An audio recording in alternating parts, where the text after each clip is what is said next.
gostaria de convidar você a abrir a tua Bíblia no Evangelho de João, no capítulo 2, onde nós leremos sobre o primeiro milagre realizado pelo Senhor Jesus Cristo.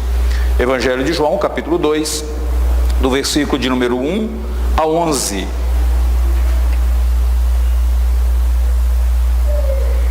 Diz assim o texto bíblico: 3 dias depois houve um casamento em Caná da Galileia, achando-se ali a mãe de Jesus. Jesus também foi convidado com os seus discípulos para o casamento. Tendo acabado o vinho, a mãe de Jesus lhe disse: eles não têm mais vinho. Mas Jesus lhe disse: mulher, que tenho eu contigo? Ainda não é chegada a minha hora. Então ela falou aos serventes: fazei tudo o que ele vos disser. Estavam ali 6 talhas de pedra, que os judeus usavam para as purificações, e cada uma levava 2 ou 3 metretas. Jesus lhes disse: enchei d'água as talhas, e eles as encheram totalmente. Então lhes determinou: tirai agora e levai ao mestre-sala, e o fizeram.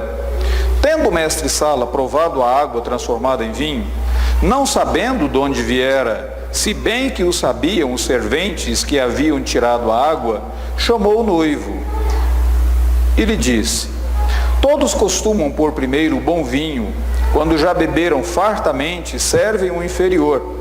Tu, porém, guardaste o bom vinho até agora. Com este, deu Jesus princípio aos seus sinais em Caná da Galileia, manifestou a sua glória, e os seus discípulos creram nele. Vamos orar? Senhor bendito, a tua palavra foi aberta e lida, e louvado seja o teu nome por tamanho privilégio que nos concedes. Fala, pois, agora ao nosso coração. Nós te pedimos, em nome do Senhor Jesus. Amém.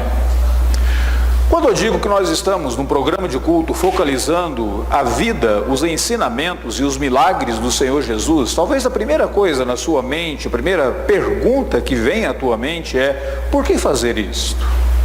É claro, se você considerar que Jesus Cristo continua sendo a pessoa mais influente de todo o mundo, talvez a atividade mais inteligente seja: deixa eu saber quem foi Jesus. Deixa eu aprender um pouquinho de quem foi Jesus, se eu quero de alguma maneira exercer uma influência no meio onde eu vivo também. Seria tolice eu e você passarmos pela vida sabendo do impacto que Jesus causou, não apenas dividindo a história, mas também influenciando grande parte do mundo, e não sabermos nada sobre Jesus. No mínimo, não seria muito inteligente da nossa parte. Mas a segunda razão pela qual é importante focalizar na vida, nos ensinamentos do Senhor Jesus, é porque nós somos discípulos de Cristo. Nós somos seguidores do Senhor Jesus. E foi o próprio Jesus que disse que o discípulo não está acima do mestre, mas basta ao discípulo ser como mestre. E para sermos como mestre, nós precisamos conhecer o mestre. Nós precisamos saber o que ele fez, saber o que ele ensinou, saber como que ele interagiu com as pessoas e como ele reagiu em algumas circunstâncias. Por isso que a minha atenção e a sua atenção nesse momento, ela se volta para o ensino e o ensinamento dos evangelhos. É claro que quando eu e você olhamos para os evangelhos, nós temos que saber o seguinte: os evangelhos, eles não nos falam tudo o que Jesus fez, e eles não fazem um relato minucioso de toda a vida do Senhor Jesus. Algumas pessoas, muitas vezes, elas perguntam, sabendo que eu sou pastor, elas dizem: pastor, como foi a infância de Jesus? Onde eu posso encontrar algo que descreva o que Jesus fez na sua juventude? Como foi a juventude dele? Eu só tenho aquele momento em que ele começou o seu ministério com 30 anos e ele tem 3 anos de ministério.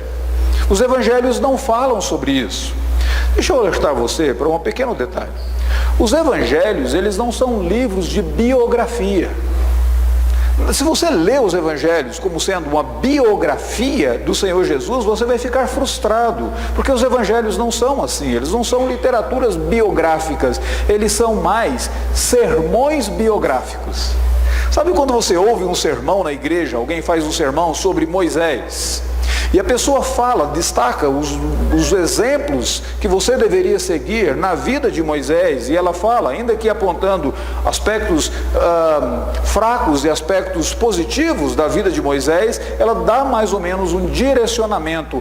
Cada evangelista, cada um desses 4 evangelistas, Mateus, Marcos, Lucas e João, eles escreveram os seus evangelhos como se eles fossem sermões.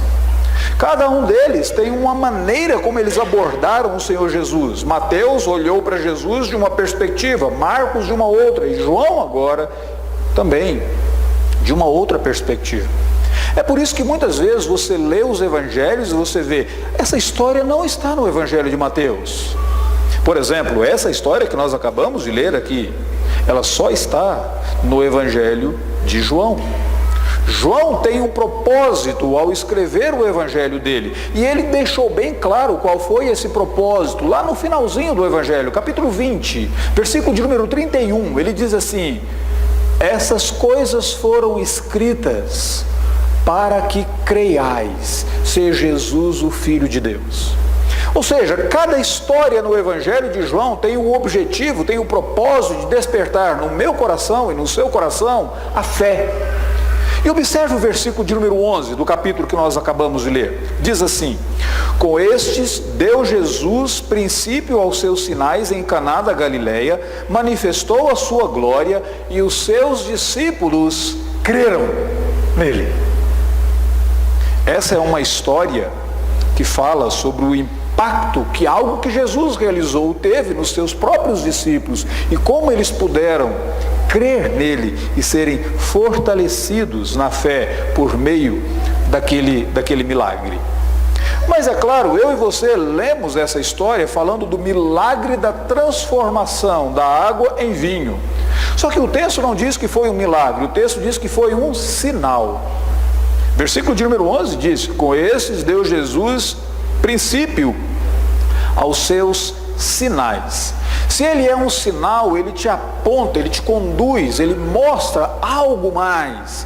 E o que é esse sinal aqui nessa festa de casamento, quando Jesus transformou a água em vinho? O que ele mostra, o que ele revela para mim e para você? João, ele é bem claro, ele é bem explícito, ele diz que aqui Jesus revelou a sua glória. Ele revelou quem ele é, ele revelou o que ele veio fazer, o que ele oferece para mim e para você hoje. Ele mostrou a glória dele através desse milagre. Mas aí eu tenho um pequeno problema. Se Jesus queria mostrar a glória dele, por que o primeiro milagre que ele realiza é a transformação da água em vinho? Afinal de contas, o vinho tem causado tão mal a algumas pessoas, não é? Elas se embebedam, elas se tornam viciadas, dependentes do álcool. Por que Jesus haveria de transformar água? E aqui não foi pouca água. O texto diz que haviam ali 6 talhas. Cada uma daquelas talhas pegava 2 ou 3 metretas. Metretas era uma medida de 30 a 40 litros. Ou seja, Jesus transformou cerca de 480 litros de água em vinho. Por que Jesus fez aquilo? Como que a glória dele poderia ser manifesta, expressa no fato dele ter feito aquele milagre? Será que Jesus simplesmente queria livrar e salvar os donos da festa, os pais da noiva, ou mesmo os noivos ali, de um constrangimento social? É claro, o texto diz que já era o 3º dia da festa e o vinho acabou. Então a festa acabaria mais cedo. Ela teria apenas 2 dias. Aquilo traria um constrangimento social para os pais dos noivos e para os próprios noivos. Mas se Jesus realizou o milagre para manifestar a glória dele, só para livrar algumas pessoas de um constrangimento social, parece muito superficial isso para você? A mim sim. Devia ter algo mais ali. O texto diz que Jesus ali, ele revelou a sua glória. Ele foi glorificado e aquilo fez com que os discípulos crescem em Jesus Cristo. Então, sobre o que esse texto de fato fala e como que esse texto mostra para mim e para você a glória do Senhor Jesus. Antes de nós analisarmos alguns detalhes, deixa eu só colocar de maneira bem clara para você. Lembre-se, aqui é o início do ministério do Senhor Jesus. Na cidade de Caná, na Galileia. Galileia estava no norte da Palestina, próximo ao mar da Galileia. Algumas pessoas dizem assim, mas por que Jesus começou na Galileia o seu ministério? Se eu olho na minha Bíblia, no mapa da Bíblia, e vejo que Jesus nasceu em Belém. Todas as profecias do Antigo Testamento dizem que Jesus era descendente de Davi, e como descendente de Davi, ele deveria nascer na cidade de Davi, que é a cidade de Belém. Mas ele começa o ministério dele na Galileia.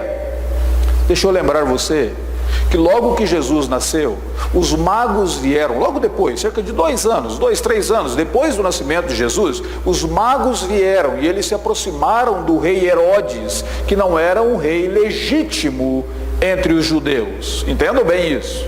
Ele havia usurpado o trono, ele não era judeu.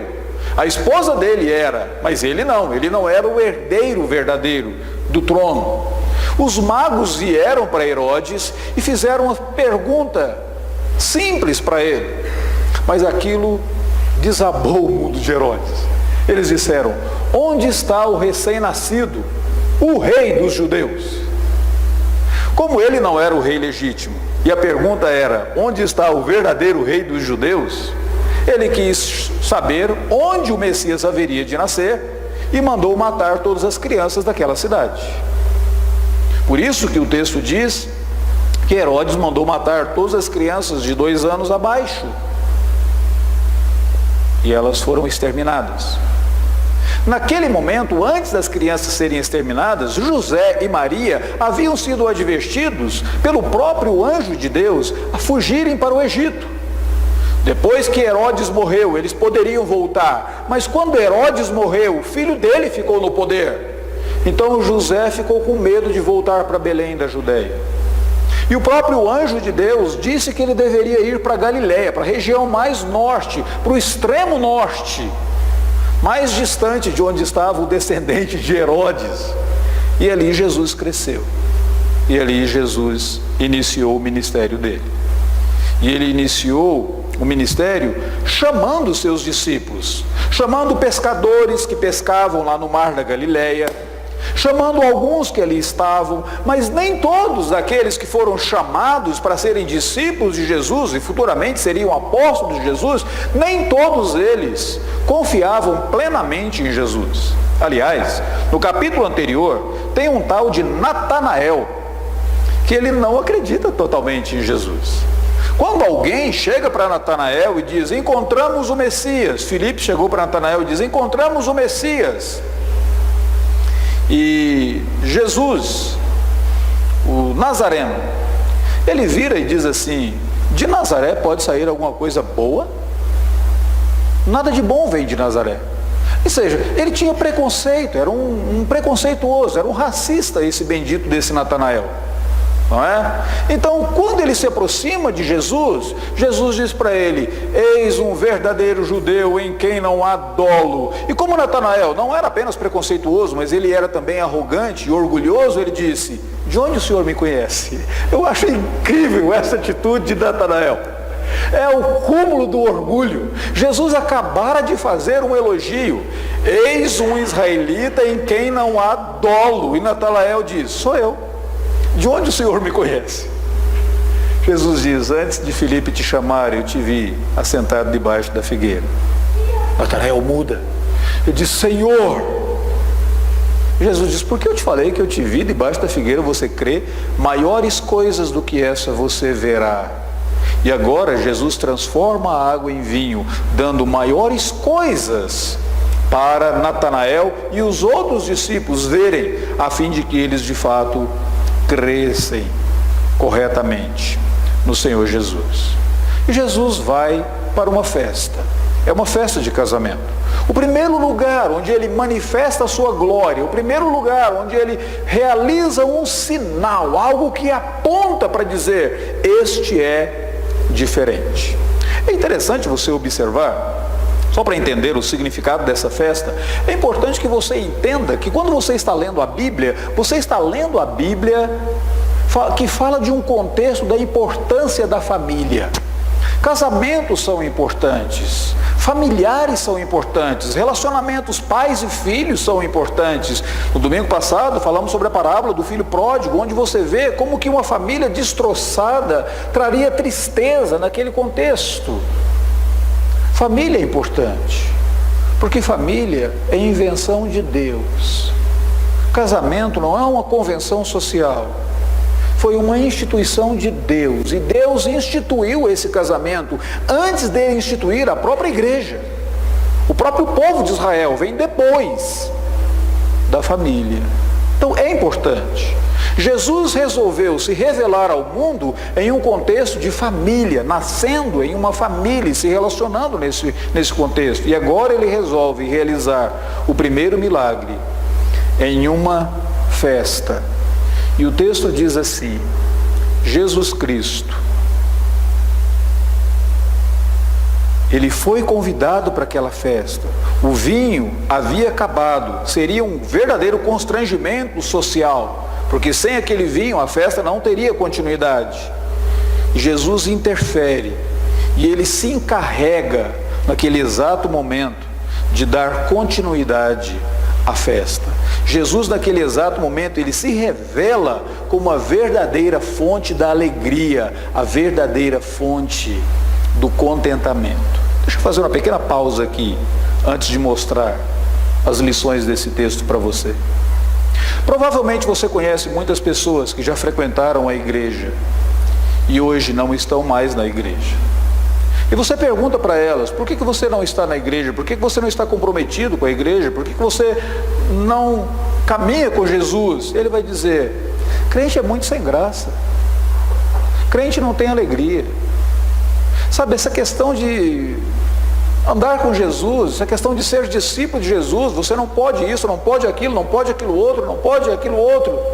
Eu acho incrível esse tipo de resposta, porque quando eu leio a Bíblia, eu vejo que Jesus se revelou pela primeira vez, o primeiro milagre que Jesus realiza, ele se realiza como o Senhor da festa, a verdadeira fonte da alegria. Então, esse texto é mais ou menos para aquelas pessoas que dizem: olha, eu não acho que tem alegria em seguir Jesus. É mais ou menos para dizer: escuta, você pode rejeitar Jesus por qualquer motivo que você tiver. Mas quando você der uma resposta, dê uma resposta pelo menos um pouco mais inteligente e um pouco mais coerente. Não seja tão tolo e apressado em responder, porque o próprio Jesus se revelou como sendo o Senhor da festa, o Senhor da alegria. Aquele que quando ele interveio, a festa teve continuidade. Ela não parou ali. Como que nós podemos ver isso? De algumas maneiras. A primeira delas, eu quero que você observe que esse texto ensina para mim e para você. Ele ensina a verdadeira lição, a dura lição, mas a verdadeira lição da falência dos recursos humanos para manter a continuidade da alegria. É claro que era um casamento, é claro que toda pessoa, em qualquer cultura que seja, a pessoa se prepara para um casamento. Eventualidades acontecem, sim, podem acontecer. Chove demais no casamento de um, o pessoal pode chegar atrasado, falta vinho no casamento do outro, ou não tem vinho, ou os músicos não vieram, alguma eventualidade pode acontecer, mas todos os preparativos foram realizados. A noiva atrasou mais de uma hora, o carro do pneu, ou o pneu do carro furou. O carro do pneu é meio complicado, mas o pneu do carro furou e de alguma maneira não deu certo. Eventualidades podem acontecer, mas todo o casamento existe preparativos, existem investimentos, existem recursos que são aplicados ali. Mas todo recurso pode ser falho para manter a alegria continuamente. E aqui nesse texto diz que, de fato, os pais haviam se preparado, eles haviam contratado até mesmo um mestre-sala, alguém que seria aquele indivíduo que organizaria o evento. Mas o vinho acabou logo no terceiro dia. Ou seja, apenas 2 dias de festa. A alegria ali, ela não continuaria para sempre, a despeito dos recursos das pessoas para aquela festa. Sabe, o fato é que eu e você somos pessoas caídas e vivemos em um mundo caído. Nós somos carentes. E por mais que nós planejemos, por mais que nós sonhemos, por mais que nós desejemos, os nossos recursos, eles são falhos. E corremos o risco de chegar naquele momento em que alguém vai dizer: eles não têm mais vinho. A festa acabou. A alegria se foi. É engraçado que naquele momento os recursos financeiros poderiam não ajudar.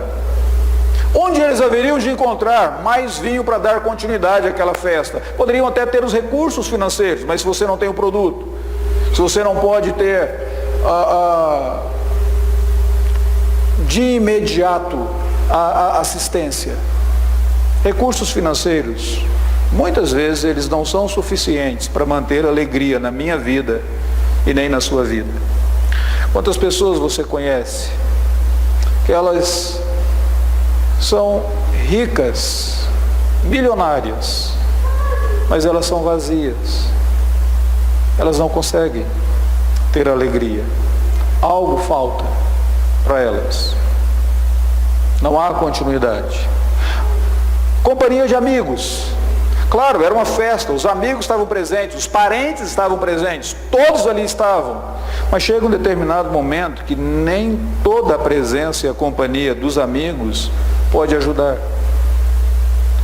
Talvez a solidão mais cruel que possa acontecer na nossa vida, ela ocorre naqueles momentos em que nós estamos rodeados de pessoas, mas ainda assim nós estamos sozinhos. Você está rodeado, todos estão ali, mas lá no íntimo, ninguém consegue te entender. Uma outra coisa, a tradição religiosa pode ser falha também nesse momento. Entenda bem isso. O texto aqui fala de uma festa onde havia umas jarras que levavam 2 ou 3 metretas, e os judeus utilizavam essas jarras para uma tradição religiosa de purificarem-se, mas nem a tradição religiosa conseguiu resolver o problema deles naquele momento. O ponto é, a vida humana é tão carente que há determinados momentos que eu e você temos que chegar à conclusão: eu não sei mais o que fazer. Não sei mais o que fazer para manter a alegria. Não dá mais para a alegria continuar. Segunda coisa que é interessante você observar nesse texto é que a intervenção de Jesus pega aquela crise humana e Jesus, o resultado daquela intervenção produziu algo qualitativamente melhor. O texto não enfatiza tanta quantidade, é claro, já falei que seria mais ou menos 480 litros de vinho que Jesus haveria de produzir daquela água, mas a ênfase aqui não está na quantidade, a ênfase não está na quantidade, tanto que o texto, quando fala da quantidade, diz que cada uma daquelas talhas pegava 2 ou 3 metretas. Se você não vai no dicionário bíblico, não sabe o que é uma metreta, você nem sabe fazer o cálculo. 2 ou 3 metretas, sim, e o que significa isso? Mas a ênfase do texto é que o mestre Sala experimenta do vinho e ele vê que aquele vinho era melhor. E ele chega para o noivo, ele diz: todos numa festa colocam um bom vinho logo no início. E quando as pessoas já estão alteradas pelo consumo, e já não conseguem ter um discernimento assim tão apurado no seu paladar, ou mesmo na sua mente, elas chegam com o inferior, elas trazem um charlize da vida, e elas entregam aquilo que vai resultar numa verdadeira dor de cabeça para os consumidores, e assim por diante. E ninguém percebe a diferença. Então, por que você guardou o bom vinho e deixou o bom vinho só para o final? É interessante que o vinho produzido por Jesus era qualitativamente melhor. Qualitativamente melhor. A intervenção do Senhor Jesus é qualitativamente melhor. Mas aí tem uma coisa que o texto fala e que nós precisamos entender para ver como que essa mudança, essa intervenção de Jesus é qualitativamente melhor. Quando acabou o vinho, a mãe de Jesus chegou para ele e ela disse assim: eles não têm mais vinho. E Jesus respondeu: mulher, que tenho eu contigo? Quer dizer, está vendo como que Jesus tratou a mãe dele? Mal educado, não é? Em primeiro lugar, não era uma falta de educação de Jesus. A palavra mulher, no grego, ela está no vocativo. Vocativo é quando você faz uma exclamação: ó mulher, que tenho eu contigo? Não é chegada a minha hora. A própria expressão que tenho eu contigo poderia ser traduzido de maneira diferente, ou que nós temos a fazer. Mas o ponto, a ênfase aqui é quando Jesus diz assim: não é chegada a minha hora. E você vai dizer: como que Jesus disse não é chegada a minha hora, e logo depois ele transforma a água em vinho? O que que Jesus quer dizer com isso? Que hora que Jesus está se referindo aqui, naquele exato momento? Eu não sei quantos de vocês já participaram de uma cerimônia de casamento. E se você é solteiro e você vai a uma cerimônia de casamento, você tem duas coisas que você fica fazendo ali. Primeiro, você fica observando quem erra para depois você rir.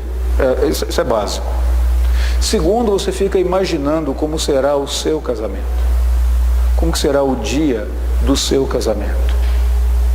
Jesus estava ali naquela festa de casamento e ele disse: não é chegada a minha hora. Agora é muito engraçado, porque o restante de todo o Evangelho de João, quando usa a palavra a hora de Jesus, está falando daquele momento em que ele morre na cruz do Calvário. Naquele momento em que o sangue dele deveria ser derramado para que o verdadeiro vinho fosse produzido, para que ele tivesse o direito de celebrar a festa, as bodas eternas. Aquele momento em que eu e você estaremos eternamente unidos com ele. É como se Jesus estivesse dizendo: olha, o meu momento, a minha hora, do meu vinho, da minha festa, da minha celebração, das minhas bodas, do meu casamento com a igreja, com o povo de Deus, não é chegada ainda. Eu ainda terei que passar pela cruz. E Jesus poderia estar ali contemplando aquela festa, vendo pessoas alegres, mas lá no seu íntimo, ele estaria sabendo que para ele ter direito à sua festa, à sua hora, ele precisaria ser rejeitado, morto, crucificado. Seu sangue derramado, para que um verdadeiro vinho, uma verdadeira alegria, pudesse ser celebrada eternamente. A intervenção de Jesus é qualitativamente melhor. Jesus salvou a alegria da festa. Por quê? Porque naquele exato momento ele revelou a glória dele, dizendo o seguinte: eu sou o Senhor da festa. Eu sou o verdadeiro mestre-sala. Eu sou aquele que consegue produzir vinho que dura eternamente. Se você quiser se afastar de mim, se afaste por qualquer outra coisa. Não porque você não encontra alegria em mim, porque eu sou a fonte da alegria. E eu vou morrer na cruz do Calvário. A minha hora será chegada, o meu sangue será derramado, para você poder ter uma alegria que dura eternamente. Que coisa interessante. Mas tem uma terceira e uma última lição aqui nesse texto. A intervenção de Jesus, naquele momento, convida a mim e a você a considerar alguns detalhes daquele texto, daquele momento, que fizeram toda a diferença. É engraçado, Deus é soberano, e a intervenção de Deus na minha vida e na sua vida, ela não depende de mim, ou ela não depende de você. Deus não é dependente de nós. Mas é engraçado você olhar naquele texto que a intervenção de Jesus, ela foi precedida por algumas atitudes, alguns detalhes do texto, que fizeram toda a diferença. Em primeiro lugar, eu quero que você observe que havia uma festa e Jesus foi convidado para a festa. Já observou isso? Versículo de número 2. Ele estava presente. Ele não era o convidado principal. O convidado principal ali seriam os noivos, os parentes e assim por diante. Mas ele estava presente. Talvez ele tivesse sido casualmente convidado, mas a presença de Jesus na vida daquelas pessoas fez toda a diferença. Você vai passar por crises na sua vida. Eu ainda vou passar por algumas. Mas a presença de Jesus na nossa vida faz toda a diferença. Se Jesus ali não estivesse presente, a mãe de Jesus não teria falado com ele, não teria corrido a ele naquele exato momento. Ele não teria visto as talhas com água e assim por diante. A presença de Jesus na minha vida e na sua vida é um detalhe que não pode ser ignorado. Segundo detalhe que não pode ser ignorado, Jesus foi procurado no momento da crise. Já notou aí o texto que quando o vinho acaba, por alguma razão, Maria ficou sabendo, tomou conhecimento daquilo e ela veio para Jesus e disse assim: eles não têm mais vinho. É engraçado que não foram os noivos que apresentaram o problema para Jesus, foi um terceiro, foi Maria que apresentou, mas o problema foi apresentado. Embora os noivos não tivessem apresentado, Jesus naquele exato momento foi procurado. E quando Maria apresentou o problema para Jesus, ela tinha expectativas. Como se ela dissesse: olha, eles não têm mais vinho, o que você vai fazer? Ela o procurou com expectativas. Sabe, no momento da crise, a presença de Jesus e eu e você buscarmos a intervenção de Jesus, são detalhes que fazem uma diferença, eles não podem ser ignorados. O texto bíblico foi registrado dessa maneira e há lições para mim e para você, que nós não podemos fechar os olhos para eles. Terceira coisa interessante, o texto diz que naquele momento da crise, Jesus foi obedecido em tudo. Ela virou para os servos e disse assim para eles: fazei tudo o que ele vos disser. E depois, quando diz que eles encheram as talhas, versículo de número 7, diz que eles encheram as talhas de água totalmente. Tem algumas coisas engraçadas aqui. Primeiro, Jesus não foi obedecido parcialmente. Eu obedeço o Senhor só naquilo que me agrada, só naquilo que concordo, mas eu não obedeço em tudo. Ele foi obedecido totalmente. Jesus não foi obedecido somente naquilo, como as pessoas dizem: não, eu senti no meu coração que eu devia obedecer a Deus. Então você não está obedecendo a Deus, está obedecendo o seu coração. Se você não sentir, você não vai obedecer, não é? Não, Jesus foi obedecido em tudo. Não foi uma questão de sentimento do coração e nem foi uma questão daquilo que me agradava. E também ele não foi obedecido naquilo que os servos concordavam. Já ouviu algumas pessoas assim: não, eu leio a Bíblia, mas essa porção da Bíblia eu não concordo com ela. Essa aí eu não vou obedecer porque eu não concordo, não faz sentido para mim. Tem algumas coisas de Deus que elas não fazem sentido para nós. Mandar encher talhas de águas e depois levar ao mestre-sala não faz sentido. Não faz sentido. Mandar atravessar um mar vermelho com uma multidão não faz sentido. Conduzir uma multidão por um rio Jordão cheio, colocando os pés ali naquele rio e ver o rio abrir, não faz sentido. Mandar distribuir pães e peixes para uma multidão de mais de 6 mil, não faz sentido. Quando você só tem alguns poucos peixes e pães. Tem algumas coisas que Deus manda fazer, que elas não fazem sentido, não parecem razoáveis. Mas quando Ele é obedecido totalmente, é aí que você vê o milagre. E o texto diz que depois que Jesus foi obedecido progressivamente, o mestre-sala experimentou o melhor vinho e entregou aos convidados da festa, e eles experimentaram, ou seja, era alguma coisa que podia ser comprovada, e não era uma alucinação coletiva. Concluindo, Como Jesus poderia expressar a sua glória através de um milagre que transforma água em vinho? Primeiro, deixando bem claro que Ele é o Senhor da alegria. Ele é o mestre da festa. A alegria do mundo é superficial, ela é passageira. Mas a alegria com Cristo, ela é real, ela é eterna, ela é duradoura. Porque Ele é a fonte da verdadeira alegria. Ele é aquele que anseia pela celebração comigo e contigo, uma celebração que vai durar eternamente. Você já observou na Bíblia Sagrada que a Bíblia usa várias metáforas para falar sobre o povo de Deus. Diz que eles são ovelhas, diz que eles são servos. Mas você já observou que a metáfora preferida por Deus para se referir àqueles que creem nele é que eles são o meu povo. Eu sou o noivo deles. É a minha esposa amada. Eu almejo, eu anseio ter comunhão com eles. E o próprio Jesus, na instituição da ceia, ele diz que ele ansiava o dia da sua volta, da sua festa, onde ele poderia também tomar do vinho novo em comunhão comigo e contigo.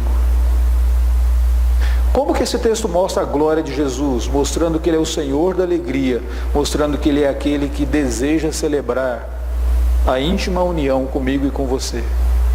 Mostrando que Ele é aquele que deve ser crido por sua glória.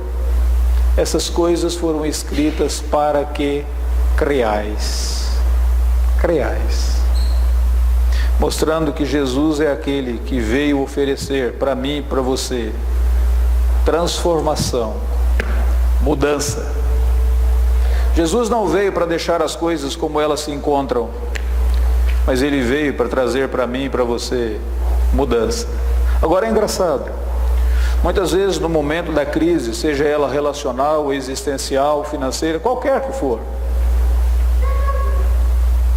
às vezes você olha ao redor e diz: não tem nada que possa ser feito, só restou água. Tinha uma música lá da minha época de mocidade, alguns de vocês vão dizer, uma música bem antiga, né, pastor? Provavelmente. Era uma música de Guilherme Arantes. E a música era uma pergunta, diz assim: para que ficar juntando os pedacinhos do amor que se acabou? Nada vai mudar. Para que investir em algumas coisas que você não vê futuro algum, quando parece que só sobrou água?